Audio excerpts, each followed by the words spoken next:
അപ്പോൾ ഹാനോയ് വിയറ്റ്നാമിലെ ആദ്യത്തെ നമ്മുടെ ഡേ ടൂറാണ് ഇന്നത്തെ ഞങ്ങളുടെ മെയിൻ ഐറ്റിനറി എന്താണെന്നുണ്ടെങ്കിൽ നമ്മൾ സ്റ്റേ ചെയ്യണതിൻ്റെ അടുത്ത് തന്നെ കുറേ പ്ലേസസ് ഉണ്ട് വിസിറ്റ് ചെയ്യാൻ. സോ അതെല്ലാം നമ്മൾ നടന്നുകൊണ്ട് വിസിറ്റ് ചെയ്യാനുള്ള പരിപാടിയാണ്. സോ കാഴ്ചകളും കാണാമല്ലോ. സോ ഫസ്റ്റ് നമ്മൾ കാണാൻ പോയത് സെൻറ്റ് ജോസഫ് കാത്തീഡ്രൽ ചർച്ചാണ്. ആദ്യം തന്നെ പള്ളിയിൽ നിന്ന് തുടങ്ങാമെന്ന് വിചാരിച്ചു. ആക്ച്വലി ഇത് 1886 പണിതിട്ടുള്ള ഒരു ചർച്ചാണ്. അതുപോലെ തന്നെ നല്ല പഴക്കമുണ്ട് ആൻഡ് ആരെയും ഇപ്പോൾ അതിനകത്തോട്ട് അലൗഡും അല്ല. ഇത് ഫ്രഞ്ച് കോളനി കാലഘട്ടത്തിൽ ഉണ്ടാക്കിയ ഒരു കാത്തലിക് ചർച്ചാണെന്നാണ് പറയപ്പെടുന്നത്. ആ റോഡ് ഫുള്ള് ഭയങ്കര തിരക്കായതുകൊണ്ട് തന്നെ ഞങ്ങൾ പുറത്ത് നിന്ന് ഫോട്ടോസൊക്കെ എടുത്തിട്ട് പിന്നെ കഴിക്കാൻ കയറി. അങ്ങനെ അത് കഴിഞ്ഞ് ഞങ്ങൾ അടുത്ത സ്ഥലത്തേക്ക് നടന്നുകൊണ്ടിരുന്നപ്പോഴാണ് ഈ റോഡ് സൈഡിലൊക്കെ ഇങ്ങനെ പച്ച ഇലയിൽ എങ്ങാണ്ട് പൊതിഞ്ഞിട്ടുള്ള പിന്നെ പച്ച കളറിലുള്ള സാധനങ്ങളൊക്കെ ഉണ്ട്. കണ്ടപ്പോൾ ഭയങ്കര ക്യൂരിയസ് ആയിരുന്നു. പക്ഷെ ഞങ്ങൾക്ക് വാങ്ങിച്ച് കഴിച്ച് നോക്കാനുള്ള ധൈര്യം ഉണ്ടായിരുന്നില്ല. നടക്കണ വഴിയിൽ ഫുള്ള് വിയറ്റ്നാമീസ് ഫ്ലാഗിൻ്റെ ഇടയിൽ കൂടെ കമ്മ്യൂണിസ്റ്റ് ഫ്ലാഗ് അല്ലേ അത്, എനിക്ക് വലിയ പിടുത്തൊന്നുമില്ല. അങ്ങനെ കുറേ ഫ്ലാഗൊക്കെ ഉണ്ട്. അതുകൊണ്ട് നല്ല രസമുണ്ടായിരുന്നു. റോഡൊക്കെ ഫുള്ളൊരു റെഡ് മയം.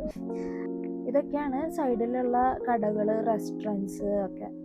അങ്ങനെ ഞാൻ മമ്മിക്ക് ഈ ക്യാമറ എന്താണെന്ന് പറഞ്ഞു കൊടുക്കാനുള്ള ഒരു ശ്രമമായിരുന്നു. ഈ ക്യാമറ എന്താണെന്ന് മനസ്സിലായി മമ്മിക്ക്? ഹലോ ഗൈസ്, അപ്പോൾ ഞങ്ങൾ പോണത് ഞങ്ങൾ സ്ട്രീറ്റിൽ കൂടെ നടന്നുകൊണ്ടിരിക്കുകയാണ്. ഞങ്ങൾ ഇടയ്ക്ക് ഇങ്ങനെ സംസാരിച്ചിരിക്കാറുണ്ട്, പക്ഷേ ഇടാൻ മടിയാണ്. ഈ കാണുന്നതുണ്ടല്ലോ ഒരു ഗൈനക്കോളജി ഹോസ്പിറ്റലാണ്, അതായത് മെറ്റേണിറ്റി ആൻഡ് വുമൻസ് ഹെൽത്ത് ഹോസ്പിറ്റലാണ്. ഈ hospital one of the countries top maternal and child health care centres ആണെന്നാണ് പറയുന്നത്. നടന്നു നമ്മൾ വന്നത് പ്രിസൺ കാണാനാണ്. ഇതാണ് ഹോലോ പ്രിസൺ, അങ്ങനെ എന്നെ പ്രൊനൗൺസ് ചെയ്യാൻ തോന്നുന്നു. ഈ പ്രിസൺ വിസിറ്റ് ചെയ്യാൻ എല്ലാവർക്കും ഇഷ്ടപ്പെടുമോ എന്ന് എനിക്ക് അറിഞ്ഞൂടാ. പിന്നെ പപ്പി മമ്മിയൊക്കെ ഉള്ളതുകൊണ്ട് ഞങ്ങളെല്ലാവരും ഇവിടെ അങ്ങ് ഹിസ്റ്റോറിക്കൽ തിങ്സ് ഒക്കെ ഒന്ന് കാണാമെന്നും പറഞ്ഞു പോയി.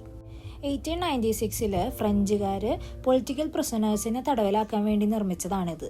ദെൻ വിയറ്റ്നാം അമേരിക്ക വാറുണ്ടായ സമയത്ത് അമേരിക്കൻ പ്രിസണേഴ്സിനെ എസ്പെഷ്യലി പൈലറ്റ്സിനും ഇവിടെ തടവിലാക്കിയിരുന്നു എന്നാണ് പറയുന്നത്. ആൻഡ് ഇന്നിത് വിസിറ്റേഴ്സിന് വേണ്ടിയിട്ട് ഒരു മെമ്മോറിയൽ മ്യൂസിയം ആയിട്ട് വെച്ചേക്കാണ്. ഇത് കുറച്ചുണ്ട് നടന്ന് കാണാനായിട്ട്. എനിക്കിങ്ങനെ കണ്ടുകൊണ്ടിരുന്നപ്പോൾ ചെറിയൊരു വിഷമമൊക്കെ തോന്നി. കാരണം അവരെ തടവിലാക്കാൻ ഉപയോഗിച്ചിരുന്ന ഉപകരണങ്ങളും പിന്നെ ചങ്ങലകളും ഒക്കെ കണ്ടു. നമുക്ക് ഒറിജിനൽ പ്രിസൺ സെൽസും അയൺ ഡോസും ഒക്കെ കാണാം. പിന്നെ അവരെ പനീഷ് ചെയ്യാൻ യൂസ് ചെയ്തിരുന്ന പല പല ടൈപ്പ് ഉപകരണങ്ങളൊക്കെ കാണും. നമുക്ക് കാണുമ്പോൾ ഭയങ്കര ബുദ്ധിമുട്ടൊക്കെ തോന്നും. ഈ ഒരു ഭാഗത്ത് ചുമരിൽ പ്രിസണേഴ്സിൻ്റെ പടങ്ങൾ കൊത്തിയിട്ടുള്ളതും പിന്നെ അവിടെ ഈ ചന്ദനത്തിരി പോലത്തെ ഇൻസെൻസ് ഒക്കെ ആൾക്കാർ വന്ന് കത്തിക്കുന്നതും പ്രേ ചെയ്യണതൊക്കെ നമുക്കിങ്ങനെ കാണാൻ പറ്റും. അവിടെ വാളിൽ എഴുതിയിട്ടുള്ളത് ഞാൻ ട്രാൻസ്ലേറ്റ് ചെയ്ത് നോക്കിയപ്പോൾ എനിക്ക് മനസ്സിലായത് പ്രതിബന്ധങ്ങൾ ഏറ്റുവാങ്ങിയ ധൈര്യത്തോടെ അതിജീവിച്ചവർക്കുള്ള സ്മാരക ബഹുമതി. അങ്ങനെ മമ്മിയും എൻ്റെ അനിയത്തിയും ഓരോ ചന്ദനത്തിരി വീതം അവിടെ കത്തിച്ച്. ഞാൻ എല്ലാ പിക്ചേഴ്സും ഫോട്ടോസും ഒന്നും ഇൻക്ലൂഡ് ചെയ്തിട്ടില്ല, പക്ഷെ അത്യാവശ്യം നടന്ന് കാണാനൊക്കെ ഉണ്ടായിരുന്നു. ഏകദേശം ജയിൽ ഇത്രയും വലുതൊക്കെയാണ്. സോ അത് കഴിഞ്ഞ് ഞങ്ങൾ അടുത്തതായിട്ട് ഐ മ്യൂസിയം കാണാൻ വേണ്ടിയിട്ടാണ് പോകുന്നുണ്ടായിരുന്നത്. സോ ഹനോയിൽ വരുമ്പോൾ ഓൾഡ് ക്വാർട്ടറിൽ തന്നെ നമ്മൾ സ്റ്റേ എടുക്കുകയാണെങ്കിൽ ഇങ്ങനെയുള്ള കുറേ സ്ഥലങ്ങളൊക്കെ നമുക്ക് നടന്ന് തന്നെ കാണാം. അപ്പയും മമ്മിയാണെങ്കിൽ വഴിയിലുള്ള കാര്യങ്ങൾ വരെ ശ്രദ്ധിച്ചിട്ടൊക്കെയായിരുന്നു നടക്കണ്ടായിരുന്നത്. അങ്ങനെ ഞങ്ങൾ കുറച്ച് ദൂരം നടന്നു ഐ മ്യൂസിയം കാണാൻ വേണ്ടിയിട്ട്. ഇങ്ങനെ അടിയൊക്കെ കൂടി എല്ലാവരും കൂടെ വർത്താനൊക്കെ പറഞ്ഞ് നടക്കുമ്പോൾ നല്ല രസമായിരുന്നു. ആക്ച്വലി വെയിലൊന്നും ഇല്ലാത്തതുകൊണ്ട് നല്ല രസമായിട്ട് കാഴ്ചകളൊക്കെ കണ്ട് നടക്കാൻ സുഖമായിരുന്നു. ദെൻ നമ്മൾ ഐ മ്യൂസിയത്തിലെത്തി. ഐ മ്യൂസിയത്തിലുള്ള കാഴ്ചകൾ എന്ന് പറഞ്ഞു കഴിഞ്ഞാൽ ഫുൾ ലൈറ്റ് കൊണ്ടുള്ള പരിപാടികളാണ്. ഫുൾ ഡെക്കറേഷൻസും ലൈറ്റും പിന്നെ മിറേഴ്സും ഒക്കെയാണ് ഇവിടുത്തെ മെയിൻ കാര്യങ്ങൾ. നമുക്ക് ഇഷ്ടം പോലെ ഫോട്ടോസ് എടുക്കാം, വീഡിയോസ് എടുക്കാം. അങ്ങനെ അതിനകത്ത് എനിക്ക് ഇൻട്രസ്റ്റിംഗ് ആയിട്ട് തോന്നിയതായിരുന്നു ഇത്. സീ വേവ്സ് പോലെ, കടലിൻ്റെ വെള്ളം പോലെ നമുക്ക് ഫീൽ ചെയ്യും. അങ്ങനെ അവിടെ നിന്ന് പപ്പയും മമ്മിയും ഫോട്ടോയും വീഡിയോസൊക്കെ എടുത്തു. പിന്നെ അത് കഴിഞ്ഞിട്ടുള്ള ഒരു പരിപാടിയായിരുന്നു നമ്മൾ പടം വരച്ചിട്ട് അത് സ്ക്രീനിൽ വരുത്തുക എന്നുള്ളത്. അത് മമ്മിക്കായിരുന്നു ഏറ്റവും കൂടുതൽ ഇൻട്രസ്റ്റ്. അനിയത്തിയും ചെയ്തു, പക്ഷെ മമ്മിയായിരുന്നു മെയിനായിട്ട് ചെയ്തത്. സോ പടം വരച്ചിട്ട് ഇങ്ങനെ ഞെക്കുമ്പോൾ അത് സ്ക്രീനിൽ വരും. അവിടെ കുറേ പിള്ളേർ ഇരുന്ന് വരയ്ക്കുന്നുണ്ടായിരുന്നു. പിന്നെ ഇങ്ങനത്തെ സ്ക്രീൻസും ഉണ്ടായിരുന്നു, അതായത് നമ്മളിവിടെ നിന്നിട്ട് കൈവച്ച് കാണിക്കുന്നത് അത് അങ്ങനെ തന്നെ സ്ക്രീനിൽ വരും. അങ്ങനെ അവിടെ കുറച്ച് നേരം സ്പെൻഡ് ചെയ്ത് ഐ മ്യൂസിയത്തിൻ്റെ ഫണ്ണൊക്കെ കഴിഞ്ഞ് പിന്നെ ഞങ്ങൾ അടുത്ത സ്ഥലത്തേക്ക് വേണ്ടി ഇറങ്ങി.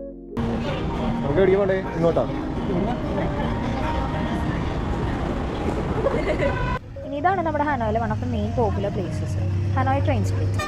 ഇതിൽ കാണുന്ന പോലെ ഇത്രയും അടുത്തുകൂടെയാണ് ട്രെയിൻ പോയിക്കൊണ്ടിരിക്കുക. നമ്മളെല്ലാവരും അവിടെ ഇഷ്ടംപോലെ റെസ്റ്റോറൻറ്റ്സ് ഉണ്ട്, എല്ലാവരും വെയിറ്റിംഗ് ആയിരുന്നു ട്രെയിൻ വരാൻ വേണ്ടിയിട്ട്. ട്രെയിൻ വരുന്നതിന് മുന്നേ പോയി കഴിഞ്ഞിട്ടും നമുക്ക് ഇതുപോലെ കുറേ ഫോട്ടോസൊക്കെ എടുക്കാം. അവിടെ ഫുൾ ആൾക്കാരാണ്, നിറയെ റെസ്റ്റോറൻറ്റ്സ് ആണ്. നമ്മൾ നേരത്തെ ചെന്നില്ലെങ്കിൽ നമുക്ക് സീറ്റൊന്നും കിട്ടില്ല. അതിലെല്ലാം ഉണ്ട്.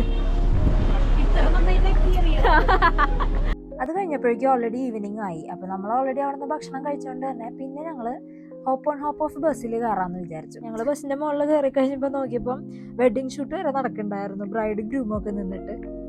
അങ്ങനെ ഈ ഹോപ്പ് ഓൺ ഹോപ്പ് ഓഫ് ബസ്സിന്റെ പ്രത്യേകത എന്താണെന്ന് വെച്ചാൽ ആസ് യു നോ, നമുക്ക് ഇഷ്ടമുള്ള സ്ഥലത്ത് ഇറങ്ങി കാഴ്ചകൾ കണ്ടിട്ട് അടുത്ത ബസ്സിൽ കയറി പിന്നെയും യാത്ര ചെയ്യാം.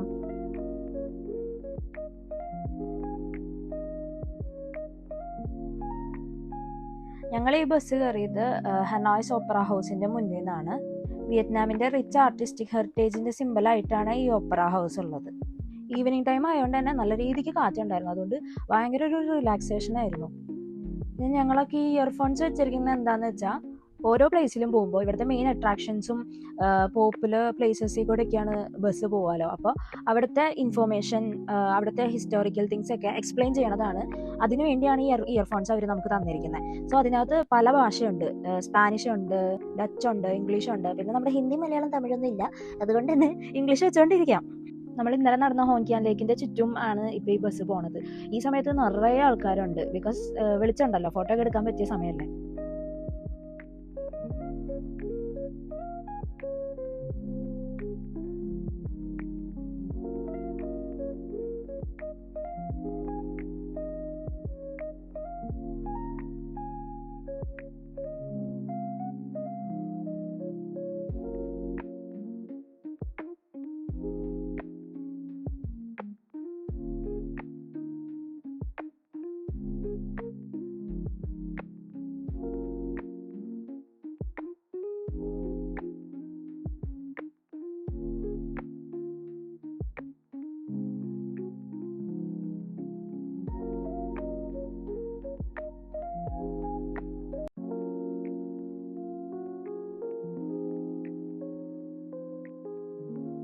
ഇത് വേറൊരു ലേക്കാണ്. ഈ ലേക്കിൽ നിറയെ കണ്ടോ സ്വാനിന്റെ ഷേപ്പുള്ള ബോട്ടുകൾ, അത് നല്ല രസമുണ്ടായിരുന്നു.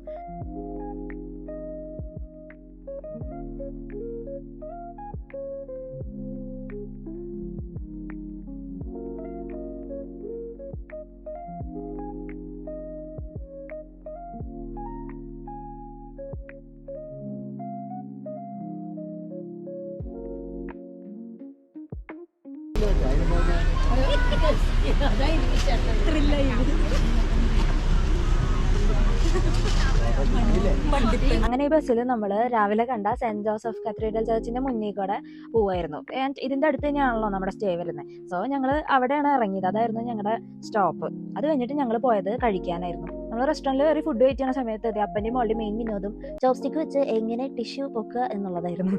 എന്നിട്ട് പിന്നെ കോക്ടെയിൽ വാങ്ങിച്ച് ഇവരെ കൊണ്ട് ട്രൈ ഒക്കെ ചെയ്യിപ്പിച്ചു. ഉണ്ണിമോൾക്ക് തീരെ ഇഷ്ടപ്പെട്ടില്ല. അങ്ങനെ അത് കഴിഞ്ഞ് ഞങ്ങൾ വീട്ടിൽ പോയി. നാളെ രാവിലെ നേരത്തെ എണീക്കണോണ്ട് ഡിന്നർ കഴിഞ്ഞ് നേരെ ചെന്ന് ഞങ്ങൾ കിടന്നുറങ്ങി. അപ്പോൾ ഇനി നാളത്തെ വീഡിയോ കാണാം. ബൈ.